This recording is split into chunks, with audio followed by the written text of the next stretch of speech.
EL என்பது என்ன அப்படின்னா லீவை நீங்க கொடுத்துட்டு காசு வாங்குறது.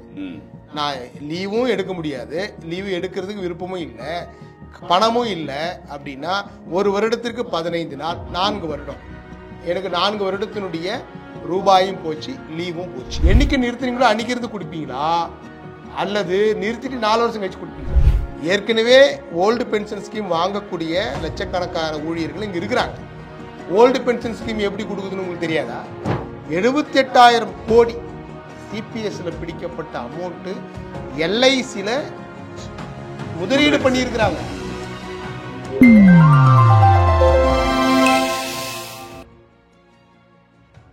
வணக்கம், இது செய்தி மலரின் நேர்காணல் நிகழ்ச்சி. இந்த நிகழ்ச்சியில் கலந்து கொண்டு தன்னுடைய கருத்துக்களை தெரிவிப்பதற்காக ஆசிரியர் பயிற்றுனர் சங்கத்தினுடைய மாநில தலைவரும் ஜாக்டோ ஜியோவினுடைய மாநில உயர்மட்ட குழு உறுப்பினருமான சி முருகன் அவர்களை சந்திக்கவிருக்கிறோம். வணக்கம். இன்றைக்கு ஆசிரியர் மற்றும் அரசு ஊழியர்களுக்கு பல்வித சலுகைகளை அறிவித்திருக்கிறது அரசு. 110வது விதியின் கீழே முதல்வர் அவர்கள் இன்று காலையில் அறிவிச்சிருக்காரு. ஒரு 9 அறிவிப்புகளை வெளியிட்டிருக்காங்க. முக்கியமாக நீங்கள் ரொம்ப இந்த சரண்டர்லாம் இல்லாமல் இருந்தது இல்லையா? இதை இப்போ கொரோனா டயத்தில் விளக்கினது திருப்பி அறிவிச்சு இந்த ஆண்டு முதலே அமல்படுத்தப்படும் சொல்லியிருக்காங்க. மற்றும் முன்பணம், பண்டிகை கால முன்பணம் மற்றும் திருமணத்துக்கு முன்பணம் 5 லட்சம் ஆக்கியிருக்காங்க. ஆண்களுக்கு 6,000, பெண்களுக்கு 10,000 இருந்தது இல்லையா? அந்த இது முன்பணங்கள் முன்பணம் வந்து லட்சம், 3 லட்சம் இல்லை 5 லட்சம் ஆக்கியிருக்காங்க, 5 பல்மடங்கு ஆக்கியிருக்காங்க. ஸோ இது போன்ற அறிவிப்புகள், பல்வேறு அறிவிப்புகள் வந்திருக்கு. ஒரு ஆசிரியர் பயிற்றுனர் சங்கம் மற்றும் அரசு ஊழியர் சார்பாக நீங்கள் இந்த அறிவிப்பை எப்படி பார்க்குறீங்க? 1/10/2025 முதல் சரண்டர் வாங்கிக்கலாம்னு சொல்லியிருக்காங்க சார். ஆக்சுவலாக அவங்க எப்படி கொடுத்துருக்கணும் அப்படின்னா 1/10/2022 முதல் கொடுத்துருக்கணும். இதுவே வந்து எங்களுக்கு 3 வருஷம் நஷ்டம். ஏற்கனவே பிடித்ததை நீங்கள் பிடிச்சதையாவது கொடுக்கணும் இல்லை, புது அறிவிப்பு போன்று அறிவிக்கிறது வந்து ரொம்ப அதிருப்தியாக இருக்கு. ஆக்சுவலாக இது நிறுத்தினது வந்து 2021 கொரோனா காலகட்டத்தில் நிறுத்தியாச்சு. இன்னைக்கு 2021 முதல் நீங்கள் வந்து 4 வருஷம்னு வச்சுக்கீங்களேன். ஒரு வருடத்திற்கு ஒரு ஊழியருக்கு 30,000 கிடைக்கணும் வைங்களேன். அவங்க கொடுக்குற சலுகைலாம் கிடையாது, அவங்க கொடுக்குற நிதியும் அல்லது. எங்களுடைய இஎல், எங்களுடைய லீவை வந்து பணமாக கன்வெர்ட் பண்ணுறோம். லீவு போடாமல் இப்போ என்னால் 15 நாள் லீவ் போட முடியும், நான் லீவ் போடவே இல்லை, அது எனக்கு காசாக கொடுத்துருங்க அப்படின்னு என்னுடைய லீவை விட்டு கொடுத்து நான் ஒரு 30,000 ஓட்டி வாங்குற மாதிரி. இது ஓட்டி வாங்குற மாதிரி. அந்த மாதிரி தான் என்னுடைய ஓட்டியை வந்து என்னுடைய பணத்தை 4 வருஷமா நீங்க பிடிச்சி வச்சுட்டீங்க. இது இவங்க நிறுத்தல, அதிமுக பீரியட்ல நிறுத்தினாங்க, இவங்க கண்டினியூ பண்ணிட்டாங்க. 4 வருஷமா நிறுத்திட்டு நீங்க 4 வருஷத்துக்கு முன்பு நீங்க நிறுத்தினதை அந்த டேட்ல இருந்து தான் நீங்க கொடுக்கணும். என்னைக்கு நிறுத்தினீங்களோ அன்னைக்கு இருந்து கொடுப்பீங்களா அல்லது நிறுத்திட்டு 4 வருஷம் கழிச்சு கொடுப்பீங்களா?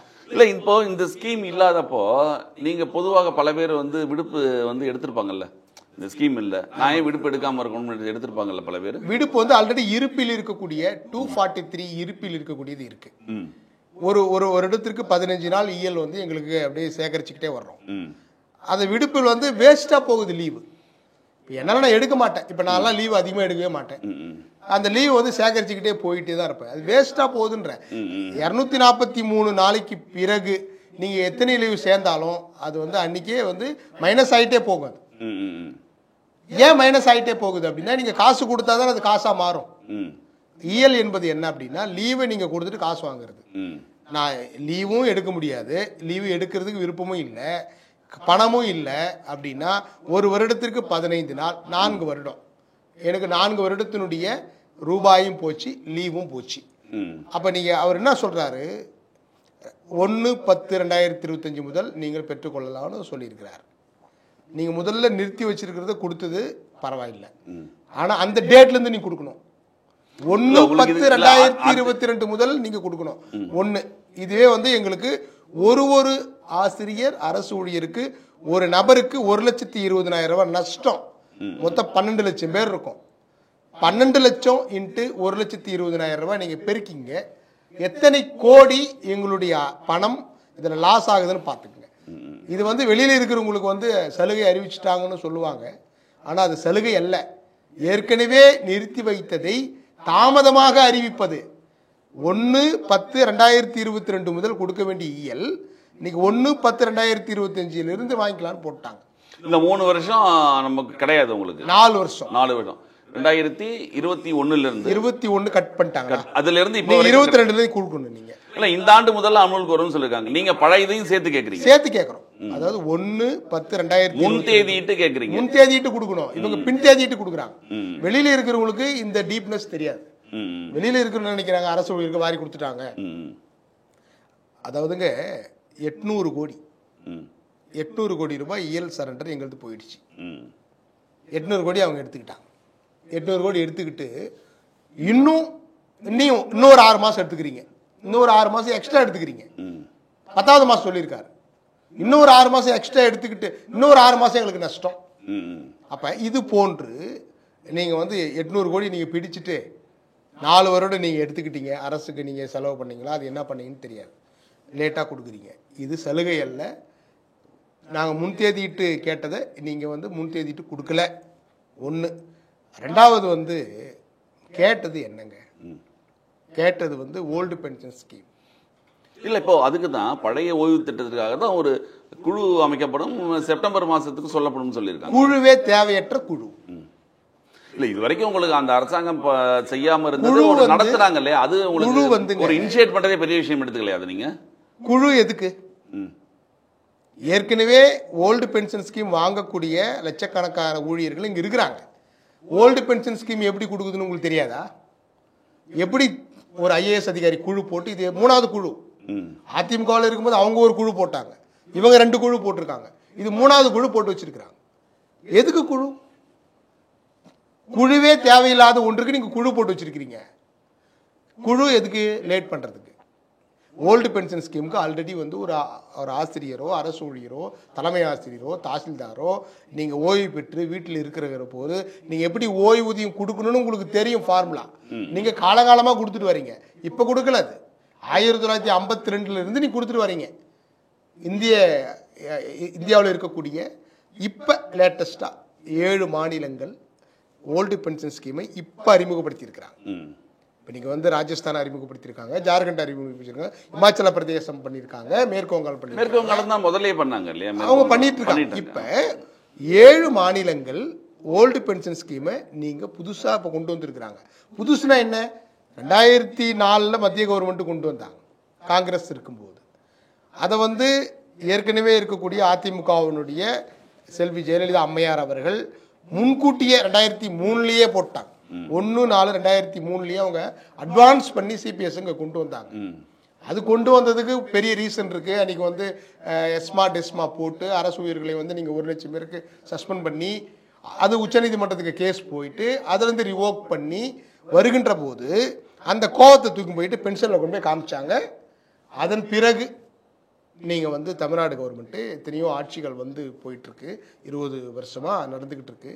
நீங்க 2020 அதாவது 2003 போன அந்த சலுகை இன்னைக்கு 2025 வரைக்கும் கொண்டு வர முடியல. ஆனா இவங்களால கொண்டு வர முடியும். சிபிஎஸ் அமௌண்ட் இன்னைக்கு 78,000 கோடி இருக்கு. 78,000 கோடி. இன்னைக்கு இந்த சேனல் மூலமா நான் ஒரு உண்மையை சொல்றேன். நீங்க பல சேனலுக்கு தெரியாது, பல பேருக்கு இது வந்து வெளிப்படையாகவும் சொல்றதும் கிடையாது யாருமே. 78,000 கோடி சிபிஎஸ்ல பிடிக்கப்பட்ட அமௌண்ட் எல்ஐசில முதலீடு பண்ணியிருக்கிறாங்க. முதலீடு பண்ணது யாரை கேட்டு நீங்க முதலீடு பண்ணீங்க? நீங்க 78,000 கோடி நீங்க முதலீடும் பண்ணிட்டீங்க. நாங்க குழு அமைக்கிறேன்னு சொல்றீங்க. ஆக்சுவலா நீங்க எது குழு அமைக்கணும்? காசு நீங்க தான் வச்சிருக்கணும். நீங்க முதலீடு பண்றீங்க. எல்ஐசில நீங்க முதலீடு பண்றீங்க. எல்ஐசி பங்கு மார்க்கெட்ல போயிட்டு முதலீடு பண்ணுது. பங்கு மார்க்கெட்ல லாபம் வரும், நஷ்டம் வரும், நீங்க வரும் வராத போகும். அதை யார் தலையில கட்டுவீங்க? அதை திருப்பி அரசு ஊழியர் தலையில கட்டுவீங்களா? அதுக்கு என்ன உங்களுக்கு அக்கௌண்டபிலிட்டி எங்களுக்கு கொடுத்துருக்கீங்க? நாங்கள் வந்து பங்கு சந்தையில் போடுவோன்னு என்கிட்ட சொன்னீங்களா? சொல்லலை. 78,000 கோடி நீங்க போட்டாச்சு. இப்போ எனக்கு வந்து 18 வருஷம் சர்வீஸ் முடிஞ்சிருக்கு. இப்போ நான் வந்து பல லட்சங்கள் வந்து நான் சேகரித்து வச்சிருக்கிறேன். என்னுடைய சேமிப்பை நம்பி தான் என்னுடைய குடும்பம் இருக்கு. நான் வந்து பிற்காலத்தில் வந்து ஓய்வு இருக்கின்ற போது எனக்கு வந்து ஓய்வூதியம் வரலனாலும் எனக்கு இந்த அமௌண்ட்டை வச்சுக்கிட்டு நான் எப்படின்னா பிழைச்சிக்கலாம், என்னுடைய குடும்பம் பிழைச்சிக்கலான்னு என்னுடைய ஊதியத்திலிருந்து பிடித்தம் செய்யப்பட்டது தான் சிபிஎஸ் என்பது. என்னுடைய ஊதியத்தில் some of the amount cut பண்ணி நீங்க கான்ட்ரிபியூட்டரி பென்ஷன் வச்சிருக்கீங்க. ஆனால் ஓல்டு பென்ஷன் ஸ்கீம் அது அப்படி அல்ல. என்னுடைய சேலரி கட் பண்ணவே மாட்டாங்க. கட் பண்ணாமல் அரசே கொடுப்பது. இதுதான் ரெண்டுக்குள்ள வித்தியாசம். நான் இதையும் பண்ண மாட்டேன், நான் இதையும் ரெகுலேட் பண்ண மாட்டேன், இதை கொண்டு போயிட்டு நான் எல்ஐசியில் முதலீடு பண்ணுவேன் அப்படின்னு சொல்லிட்டீங்களா, ரைட்டு. அடுத்தது வந்து மத்திய கவர்மெண்ட்டு யூபிஎஸ்ன்னு ஒரு ஸ்கீமை கொண்டு வந்துருக்குறாங்க. யூனிஃபைடு பென்ஷன் ஸ்கீம் கொண்டு வந்திருக்காங்க. இது நீங்கள் பிடித்தம் செய்த அமௌண்ட்டை நீங்கள் கையில் கொடுத்து வீட்டுக்கு போங்கன்னு அனுப்பிச்சிடுறாங்க. எது? சிபிஎஸ். ஓய்வூதியம், பழைய ஓய்வூதியம் 7 மாநிலங்களில் அறிவித்திருக்கக்கூடிய தமிழகத்தை விட சிறிய மாநிலங்கள், தமிழகத்தை விட பொருளாதார ரீதியாக பின்தங்கிய மாநிலங்கள்லாம் நீங்கள் அறிவித்த அந்த ஓல்டு பென்ஷன் ஸ்கீமை நீங்கள் கொண்டு வர்றதுக்கு தயங்குறீங்க. யூபிஎஸ் என்பது யூனிஃபைடு பென்ஷன் ஸ்கீம். எங்ககிட்ட காசு பிடிக்கிறாங்க, என்கிட்ட இருந்து ஒரு 100 ரூபாய் பிடிக்கிறாங்க, அரசாங்கம் ஒரு 100 ரூபாய் கொடுத்தாரு, மொத்தம் 200 ரூபாய். இந்த 200 ரூபாயை நீங்களே எடுத்துட்டு போங்கன்னு சொல்றது சிபிஎஸ். அந்த 200 ரூபாயை ஏங்களே கொடுத்துட்டு போங்கன்னு சொல்றது யூபிஎஸ். இது ரெண்டை விட, அதாவது சிபிஎஸ் விட ஒரு மிக மிக மோசடியான ஒரு பிக் பாக்கெட் தான் அது. அரசு ஊழியர்கிட்ட இருந்து நீங்க பிக் பாக்கெட் அடிக்கிறது தான் அது. நீங்க கொடுக்குறீங்க, நான் கொடுக்குறேன், எல்லாத்தையும் என்கிட்ட கொடுத்துரு, நான் அதை வச்சுக்கிறேன். வைத்து கொண்ட பிறகு அதுல இருந்து வரக்கூடிய அதையும் கொண்டு போய் ஷேர் மார்க்கெட்ல போட்டுறீங்க. அதை டைரக்டா நீங்க சொல்றீங்க பென்ஷன் ரெகுலேட்டரி ஏஜென்சி, அது ஒரு தனியார் அட்டானமஸ் பாடி. அது அங்க கொண்டு போய் நீங்க காசு போறாதையும் கொடுத்துட்றீங்க. யாராவது ஒன்றிய அரசாங்கத்தை சொல்றேன், நீங்க அந்த காசு அவங்க கிட்ட கொடுத்துட்டு அதில் அவங்க போய் ஷேர் மார்க்கெட்டில் போடுவாங்க. அந்த ஷேர் மார்க்கெட்டில் வருகின்ற லாப நஷ்டத்தை வைத்து நான் உங்களுக்கு ஓய்வு பெறுகின்ற போது 50% தருகிறேன், 20% தருகிறேன், குடும்ப ஓய்வூதியம் தருகிறேன், அது தருகிறேன், இது தருகிறேன்னு ஒரு ஃபார்முலா ஒன்று ஒன்றிய அரசாங்கம் ஒரு டிராமா ஒன்று போட்டு எல்லாருக்கும் கொடுத்துருக்குறாங்க. அது இதை விட ஒரு அம்பக்கு உலகத்தில் நீங்கள் இருக்கவே முடியாது. நீங்கள் வந்து என்கிட்ட நீங்கள் பிடிச்சது, நீங்கள் உங்களுடைய பணத்தை எடுத்து அவங்க ஸ்பிளிட் பண்ணி அவங்களே சொல்கிறாங்க திரும்பி. அதாவது என்னுடைய விரலை வெட்டி எனக்கு சூப் வச்சு கொடுக்கறது, என் விரலை வெட்டிடுறது உங்களுக்கு உடம்புக்கு நல்லதுங்க இந்த சூப்பு. உங்கள் விரலில் நீங்கள் அதிமுகவோட காலகட்டத்தில் சொன்னீங்க, அப்போ ஒரு அரசு ஊழியர்களுக்கும் அதிமுக அரசுக்கும் மிக கடுமையான மோதல் வந்து நீங்கள் சொன்ன டெஸ்மாலாம் பயன்படுத்தினாங்க. போக்குவரத்து தொழிலாளர்கள் உடனடியாக வேலை நீக்கம் செய்யப்பட்டாங்க. ஏன்னா அந்த ஸ்ட்ரைக் பண்ண யாரும் பண்ணக்கூடாதுன்னு சொன்னாங்க. அதனால அவர்கள் கோபம் இருந்தது பண்ணாங்க. அப்போ ஆரம்ப காலத்திலிருந்தே அரசு ஊழியர்கள், ஆசிரியர்கள் நீங்கள் எல்லாருமே திமுகவுக்கு ஆதரவாக தான் இருந்திருக்கீங்க இல்லையா? இப்போவும் அந்த திமுக ஆதரவாக இருக்கக்கூடியணும் அப்படிங்கிறதுக்காக தான் உங்களுக்கு இந்த மாதிரி திட்டங்கள்லாம் தேர்தலில் அறிவிக்கிறாங்கன்னு கூட மக்கள் நினைக்கலாம். அப்படிங்கும் பொழுது உங்களுக்கு எதிராக அவங்க செயல்பட வேண்டிய கேள்வி என்ன, அது எதற்காக? அதாவதுங்க இன்னைக்கு வந்து இப்போ நான் உங்களுக்கு இந்த 3 பென்ஷன் ஸ்கீம் பற்றி சொன்னேன், முடிச்சுட்டு உங்களுக்கு நீங்கள் கேள்விக்கு நான் கண்டினியூ பண்ணுறேன். இதை 3 பற்றி நாங்கள் ஆய்வு பண்ணுறோன்னு சொல்லிட்டு தான் அவங்க போட்டிருக்காங்க இந்த குழு அமைச்சர். ஆமாம், சிபிஎஸ், ஓபிஎஸ், யூபிஎஸ் 3 பற்றி நாங்கள் ஆய்வு பண்ணுறதுக்கு தான் நாங்கள் குழு அமைக்கிறோம் அப்படின்னு தான் சர்க்குலரில் போட்டிருக்காங்க. தங்கம் தென்னரசு, மாண்புமிகு தங்கம் தென்னரசு அவர்கள் சட்டசபையில் அறிவிக்கின்ற போது இந்த 3 பற்றி நாங்கள் ஆராய்ச்சி பண்ணுறோன்னு சொல்கிறாங்க. யூபிஎஸ் ஒரு அம்பக்குன்னு நான் சொல்லிட்டேன். நான் எல்லாத்துக்கும் நான் எவிடன்ஸ் வச்சிருக்கிறேன். அதாவது என்னுடைய விரலை வெட்டி எனக்கு சூப் வச்சு கொடுக்குறது உடம்புக்கு நல்லதுன்னு சொல்கிறது. அப்படி ஏமாத்திக்கிட்டு இருக்காங்க ஒன்றிய அரசு. நீங்கள் அதையே நீங்கள் ஃபாலோ பண்ணுறீங்க. நீங்கள் பொருளாதாரத்தில் ஒரு முன்னணியில் இருக்கக்கூடிய ஒரு மாநிலம், கல்வித்துறையில் இன்றைக்கு மிகப்பெரிய மாற்றங்களை கொண்டு வந்திருக்கக்கூடிய மாநிலம், உயர்கல்வித்துறையில் ஆகட்டும், பள்ளிக்கல்வித்துறையில் ஆகட்டும், அந்த கவர்னன்ஸை நான் ஒருபொழுதும் குறை சொல்லவே மாட்டேன். ஒரு குட் கவர்னன்ஸ் நடக்குது பள்ளிக்கல்வித்துறையில். ஸ்பெசிஃபிக்காக எனக்கு தெரிஞ்சுதான் நான் சொல்ல முடியும். அதாவது கல்லூரி கல்வி, பல்கலைக்கழக கல்வி, பள்ளி, இந்த டிபார்ட்மெண்ட்டை எடுத்துக்கிட்டிங்கன்னா ஒரு குட் கவர்னன்ஸ் நடந்துக்கிட்டு இருக்கு. ஏழ்மையான குழந்தைகளுக்கு காலேஜுக்கு போனால் நீங்கள் வந்து மாதம் 1000 ரூபாய் கொடுக்குறீங்க. விடுதி கட்டி தர்றீங்க. ஆதி திராவிட மாணவர்களுக்கு புது விடுதி கட்டி கொடுக்குறீங்க. அவன் வேலை வாய்ப்புக்கு வந்து நீங்கள் வேலை வாய்ப்பு முகாம் நடத்துறீங்க. இதெல்லாம் நாங்கள் எந்த விதமும் குறையும் சொல்லலை. காலை உணவு திட்டம் இதெல்லாம் நாங்கள் தான் செயல்படுத்திக்கிட்டு இருக்கோம். சமகர சிக்ஷாவுக்கு 2162 கோடி இன்னும் கொடுக்கவே இல்லை. முதல்ல உங்களுடைய சேனலில் தான் நான் பேட்டி கொடுப்பேன். அதன் பிறகு தான் எல்லா சேனலுக்கும் அது போச்சு. முதல்ல உங்கள் சேனல் தான், அதுக்கு உங்கள் சேனலுக்கு நன்றி சொல்கிறேன். நான் முதல்ல இங்கே தான் நான் வாயை திறந்து பேசினேன். அது போராட்டமாக வெடித்து மிகப்பெரிய 2 அரசுகளுக்கு நடுவில் அது வந்து நீங்கள் பாராளுமன்றம் வரைக்கும் போயிருக்கு. முதல்ல அப்புறம் உங்களுக்கு சொன்ன அப்புறம் எல்லா சேனலுக்கும் கூப்பிட்டாங்க. அதாவதுங்க அந்த அமௌண்ட் கூட நீங்களே பேர் பண்ணிட்டு நீங்களே பண்ணிருக்கலாம். நீங்க பண்றீங்க.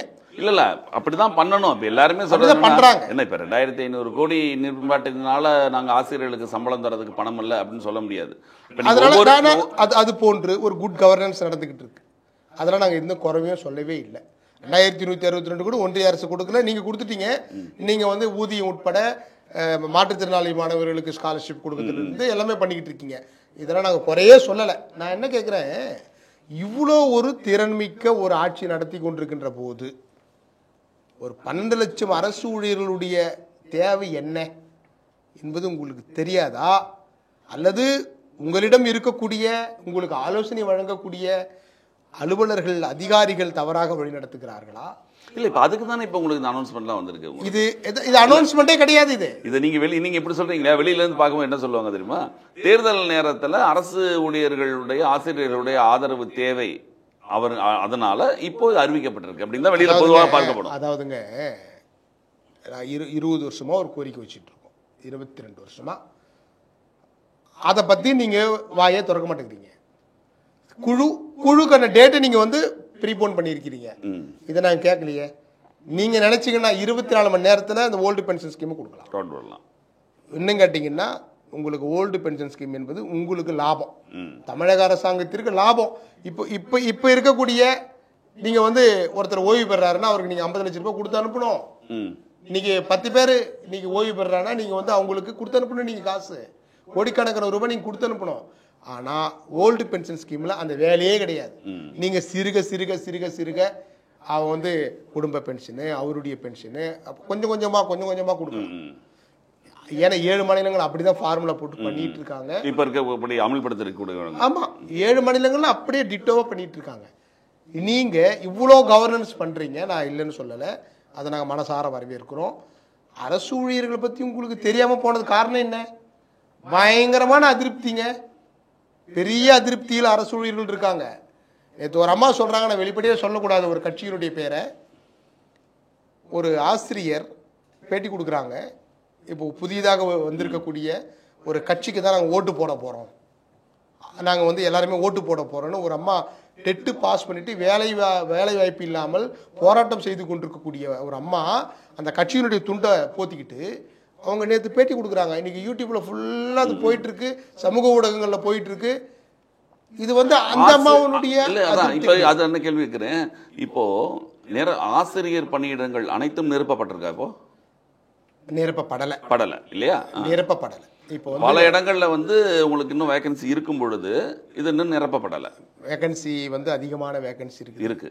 இப்போ இன்னைக்கு 20,000 வேகன்சி இருக்கு. பள்ளி கல்வித்துறையில் இருக்கக்கூடிய இடைநிலை ஆசிரியர், பட்டதாரி ஆசிரியர், முதுகலை ஆசிரியர், உயர்கல்வித்துறையில் இருக்கக்கூடிய கல்லூரி ஆசிரியருக்கு நோட்டிபிகேஷன் வந்து 3 வருஷம் ஆகுது. நோட்டிபிகேஷனோடயே இருக்கு. ஒரு அரசாணை ஒன்று போட்டாங்க, இப்படிதான் எக்ஸாம் வைக்கணும்னு சொல்லிட்டு, அது அப்படியே கிடப்பில் போட்டாச்சு. ஆசிரியர்களுடைய எக்ஸாம் எழுதுனாங்க, முதல்ல டெட்டு பாஸ் பண்ணணும், அதன் பிறகு ஒரு டிஆர்பி எழுதணும்.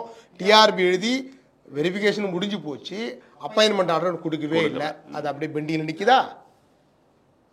நம்ம வந்து சங்கத்தினர் கேட்கின்ற போது ஏங்க இவ்வளோ வேக்கன்ட் இருக்கு, நீங்கள் பண்ண வேண்டியதானே, குழந்தைங்களுடைய படிப்பெல்லாம் பாதிக்குதுன்னு சொல்லிட்டு அதிகாரிகளை கேட்கும்போது உச்சநீதிமன்றத்தில் டெட்டு வழக்கு இருக்கிறது, வழக்கு இருக்கு, நாங்கள் இல்லைன்னு சொல்லலை.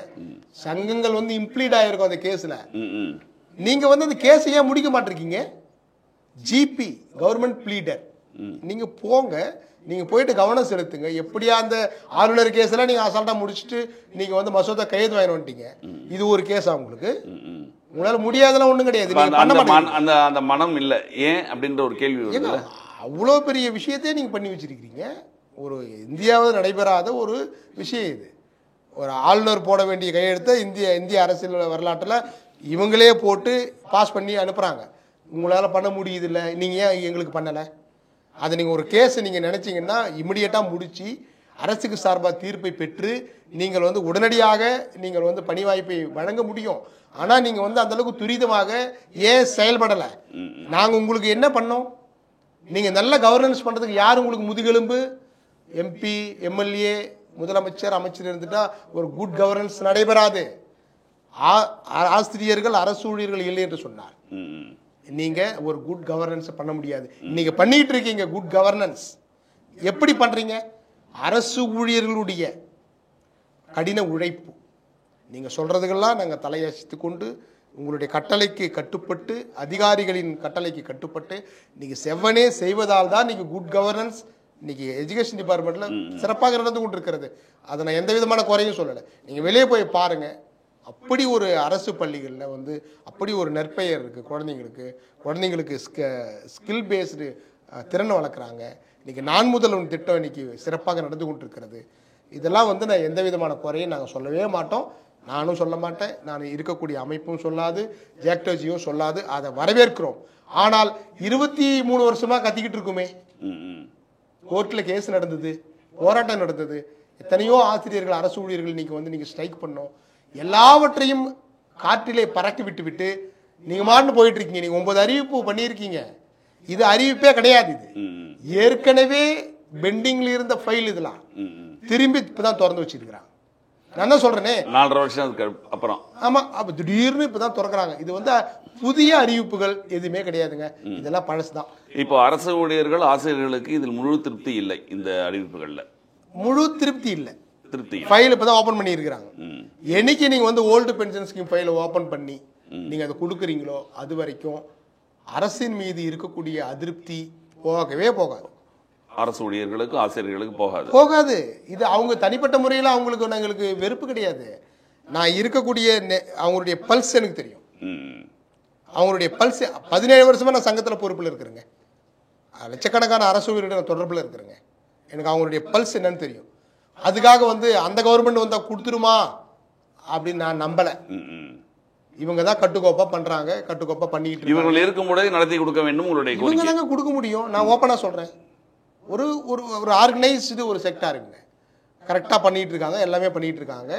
நீங்க மகளிருக்கு கொடுக்கறதா இருந்தாலும் சரி, பேருந்துக்கு கொடுக்கறதா இருந்தாலும் சரி, எல்லாமே அழகா பண்ணிட்டு இருக்காங்க. நீங்க வந்து ஒரு சிம்பிளா பண்ணிட்டு போயிட்டு இருக்க வேண்டிய ஒரு விஷயத்த நீங்க ஏன் வளர்க்குறீங்க ஜவு மாதிரி? நீங்க ஜவு மாதிரி இழுக்க இழுக்க இழுக்க இழுக்க போன எம்பி எலெக்ஷன்ல நீங்க தபால் ஓட்டு பார்த்துருக்கீங்க. தபால் ஓட்டு மிக மிக மோசமா பதிவாயிருக்கு. எதிர்பார்க்காத அளவுக்கு போயிட்டு இருக்கு. இது போன்ற ஆபத்தை இந்த அரசு சந்திக்க கூடாது. இந்த அரசு நல்லபடியா இருக்கணும். ஏன்னா நீங்க நல்ல கவர்னன்ஸ் பண்ணிட்டு இருக்கீங்க. அரசு ஊழியர்களுடைய உழைப்பை நீங்க நல்லா வாங்குறீங்க. மக்கள்கிட்ட நல்ல பேர் வாங்குங்க. நாங்க இன்னும் உழைக்கிறதுக்கு தயாரா இருக்கிறோம். நாங்க வந்து உங்களோடு கைகோர்த்து நிற்போம்.